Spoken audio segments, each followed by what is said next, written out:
Bonjour à toutes et à tous. Nous sommes aujourd'hui à l'hôtel communautaire de Lesneven. Nous allons parler des différentes compétences de la communauté de communes et plus spécialement aujourd'hui, on va parler environnement avec le service SPED. C'est le service ici communautaire, le service public d'élimination des déchets. Voilà, on se retrouve ici dans le service administratif. Il y a plusieurs compétences, bien entendu, regroupées. Et aujourd'hui, nous allons parler du SPED, le service public de l'environnement, d'élimination, des déchets. Alors, vous avez vu tout à l'heure l'entrée principale, les escaliers.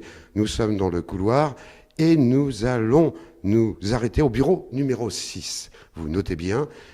Voilà, c'est l'accueil au niveau communautaire, marqué environnement, on ne peut pas se tromper, avec les deux personnes qui s'occupent de ce service, Marilène Krebs-Tanguy et Mélanie Sturm. Voilà. Allez, mesdames, bonjour. Bonjour. Marilène, c'est bien. L'entrée, je l'ai trouvée facilement. L'escalier, les bureaux, le numéro 6. Donc, c'est vraiment l'ouverture au public. Oui, donc c'est ici que doit se présenter la population pour tout ce qui est relatif à la gestion de leurs déchets, ne serait-ce que pour venir prendre un badge, pour un problème de facturation, pour signaler un changement de situation, un déménagement, une arrivée, un décès. Voilà, donc moi avec ma collègue Mélanie, nous accueillons le public. J'ai oublié de dire aussi pour la location, enfin la mise à disposition de composteurs. Voilà. Alors au niveau de la gestion, vous avez un directeur général hein, au niveau de tous les services, mais indirectement c'est vous qui gérez un petit peu ce service sur le plan administratif, c'est pas rien. Et Mélanie, c'est plus à la réception des gens et à la présentation des produits que vous proposez. Alors oui, nous avons un directeur des services techniques, il s'agit de monsieur Ronan Lostis, une directrice générale des services, c'est madame Françoise Le Fur. Donc moi je suis en fait la gestionnaire du service environnement et Mélanie est plus destinée sa fonction est plus dans l'accueil du public. Pour ma part, c'est la gestion générale du service déchets. C'est la recherche de subventions, la mise en place de nouvelles filières, la gestion de tous les contrats avec les éco-organismes tels que le plus connu, c'est Éco-emballage. Parce que c'est vrai que vous êtes très près de la population aussi. Hein. Nous sommes leur premier contact, leur premier interlocuteur. Voilà. C'est vrai sur le plan communautaire, si je remarque les autres comités de communes, il n'y a pas ce style de structure et surtout ce règlement, je dirais un peu à la carte hein, avec le badge. C'est vrai que l'on est dans notre secteur ici, c'est vrai qu'on est précurseur effectivement, donc les gens sont surpris quand ils arrivent. Cette action, ça rentre dans le développement sur le plan Grenelle, hein, on est obligé de passer dans cette identité-là. Mais les problèmes, c'est tout simplement, Marilène, des problèmes techniques. Alors, quand il y a des problèmes, on essaye de régler. On va le voir après dans d'autres émissions. Il y a des gens compétents aussi qui planchent, qui travaillent tous les jours pour ajuster un petit peu tous ces appareils qui sont mis, ces colonnes, sur l'ensemble de la Côte des Légendes.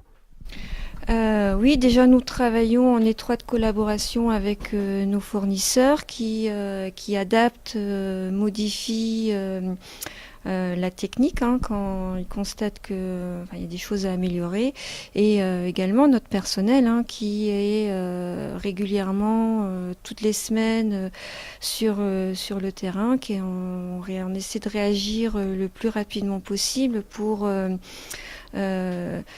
permettre à la population de toujours pouvoir se débarrasser de ces déchets. Alors on voit, vous avez communiqué dans les écoles, aussi avec, des gens qui vont aller aussi pendant les vacances dans les campings, hein, je sais. Mais justement, vous avez un rôle déterminant parce qu'il y a un travail tout au long de l'année. Mais pour les holidays, comme on dit, pour les vacances, c'est toute une autre stratégie avec des ramassages, avec les campings aussi, tous les gens les chambres d'hôtes. C'est aussi un travail très important on croit que pendant les vacances, on va se reposer. C'est pas ça. On double peut-être le travail. Donc en fait, comme il y avait un relâchement durant l'été, il fallait constamment le rappeler au niveau de la population. Donc se faisait effectivement par l'intermédiaire des locations et des campings.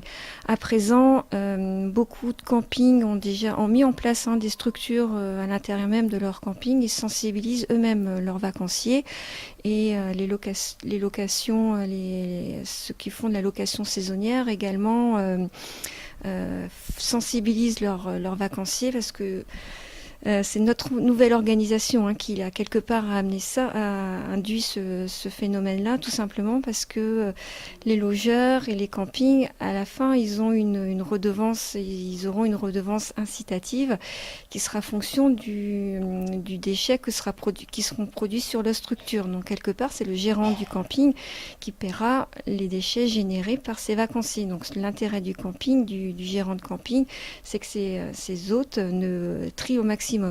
Donc ils font bien plus maintenant eux-mêmes la sensibilisation de leurs vacanciers. Cependant, nous continuons quand même à faire de la communication par l'intermédiaire des marchés. Cette redevance, c'est Horizon 2017 ? Oui, nous sommes en 2016, donc normalement à partir du 1er janvier 2017, oui. Marie-Hélène Tanguy-Krebs, merci. Merci. Merci à vous.